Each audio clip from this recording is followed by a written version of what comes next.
colindăm, să vestim cu îngerii din cea noapte a nașterii, ca Fiul din cerul sfânt coborât pe pământ.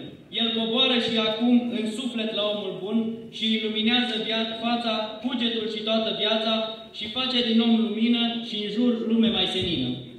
Cu colinda au plecat ca să însenineze suflete și elevii liceului teoretic Corolan Predicianu din Nicoș, împreună cu doamnele și domnilor profesori, și au ajuns aici, la dumneavoastră, ca să vă aducă zvon ceresc despre venirea în lume a Mântuitorului Iisus Hristos, adică despre șansa de a gusta din bucuria cea veșnică, de a dobândi frumusețea neprietoare și de a deveni dragoste.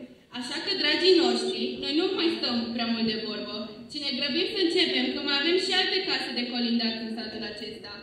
Elevii claselor a 7-a B și a 8-a A, coordonați de doamna profesoară Alina Bogoevici, sunt nerăbdători să înceapă, să ne mai lăsăm să aștepte.